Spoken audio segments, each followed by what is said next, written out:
precios en pesos de nuestras exportaciones aumentan al mantenerse los precios en dólares.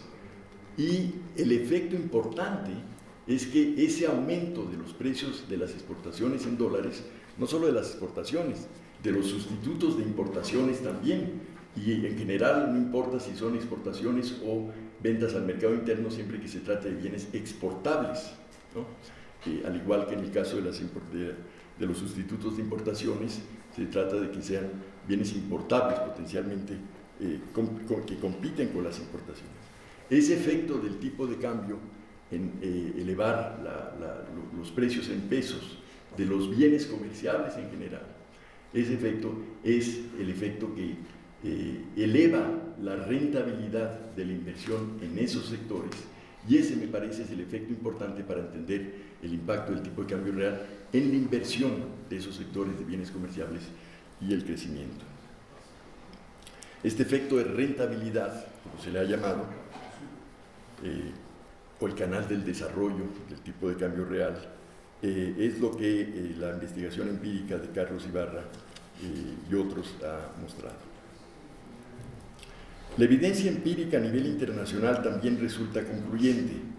En efecto, la relación entre tipo de cambio real y crecimiento ha recibido mucha atención en años recientes después de las extraordinariamente altas tasas de crecimiento en países que han subvaluado deliberadamente su tipo de cambio real, como es el caso de China, y del lento crecimiento registrado por un gran número de países con tipos de cambio apreciados, como puede ser el caso de México. Como resultado, ya existe una abundante literatura que documenta una relación positiva entre tipo de cambio real alto, es decir, depreciado, y crecimiento. Esta tendencia al peso fuerte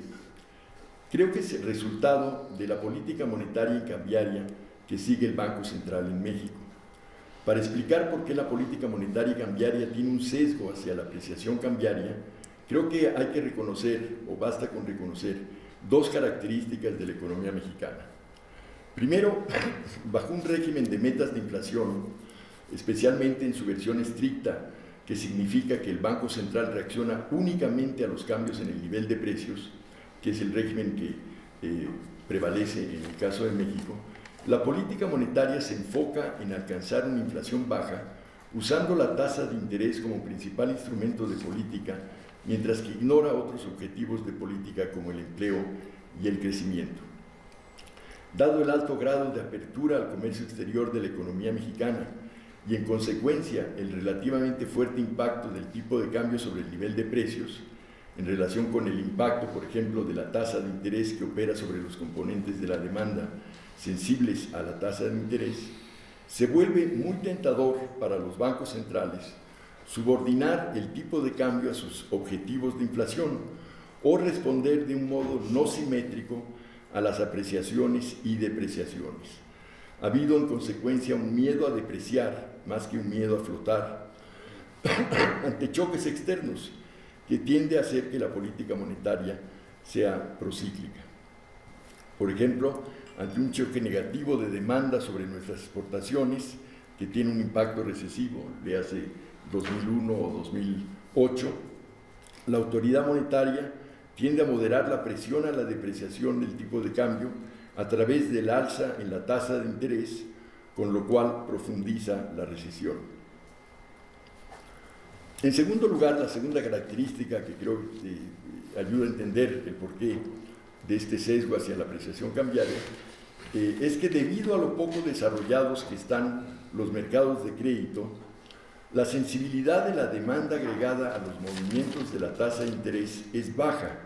y por lo tanto el Banco Central en esas condiciones puede necesitar elevar excesivamente la tasa de interés para alcanzar su meta de inflación. Las altas tasas de interés atraen entonces flujos de capital del exterior, lo que a su vez tiende a apreciar el tipo de cambio.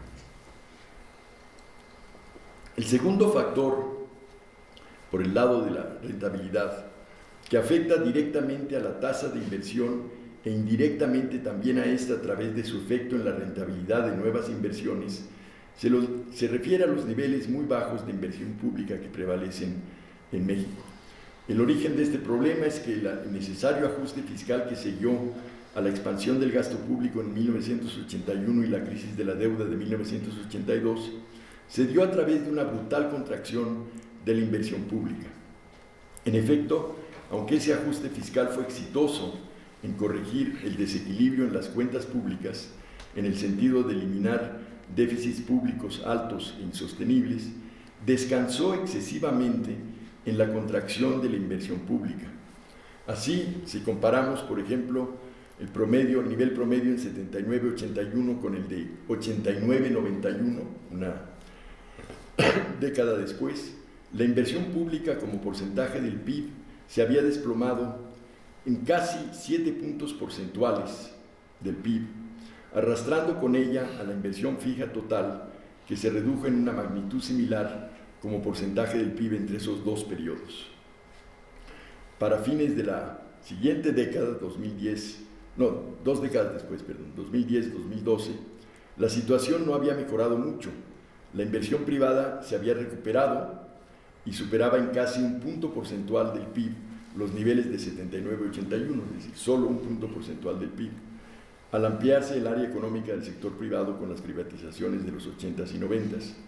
La inversión pública, sin embargo, aunque mayor en 1.3 puntos porcentuales que el nivel de 89-91, 2 décadas antes, sigue estando muy por debajo, casi 6 puntos porcentuales, de los niveles previos al ajuste de la crisis de la deuda. Como resultado de la reducción en la inversión pública, a mediados de los años 2000, la mexicana era, entre las mayores economías latinoamericanas, la que menos invertía en infraestructura como porcentaje del Producto Interno Bruto. De hecho, ello se aplicaba tanto a la inversión pública como a la privada en infraestructura. En el periodo 2001-2006, México invertía en infraestructura 4 puntos del PIB menos que Chile, el único país entre las mayores economías latinoamericanas con un aumento en la inversión en infraestructura de principios de los 80 a mediados de los 2000. Y México destaca también por haber tenido la contracción más fuerte en la inversión en infraestructura, de 50%, entre esas economías latinoamericanas más grandes, con la excepción de Brasil. Creo, para concluir, que la corrección de este desalineamiento entre la tasa de interés real o las condiciones de financiamiento de la inversión y la tasa de rentabilidad, sin una corrección de este desalineamiento, las perspectivas del crecimiento económico de México no son optimistas a mediano y largo plazo. Hay nuevos factores condicionantes y se han mencionado en las presentaciones anteriores. Está el hecho, por ejemplo, de la revaluación del yuan chino y el alza de los costos laborales en China, junto con el mantenimiento de altos costos de transporte que favorecen la posición competitiva de México en la economía mundial, menos en términos de su acceso o su competitividad en el mercado norteamericano. Eso es cierto, pero hay otros factores también que no son tan favorables o que son desfavorables y que tienden a compensar esas nuevas condiciones internacionales, como por ejemplo los factores internos que se refieren a la violencia y la inseguridad, que tienden a contrarrestar esos nuevos factores favorables. Creo, por lo tanto, que el núcleo del problema central está para elevar la tasa de acumulación en México y realmente a lo largo del tiempo ir reduciendo las altísimas tasas de subempleo que caracterizan a la economía mexicana actualmente, reside en corregir el desalineamiento entre tasas de interés real y tasa de rentabilidad que afectan a la tasa de acumulación de capital y mantienen, ya sea inferior o igual a la tasa natural de crecimiento de la economía, pero a niveles extremadamente altos, y es que es igualdad, a niveles extremadamente altos de subempleo. Muchas gracias.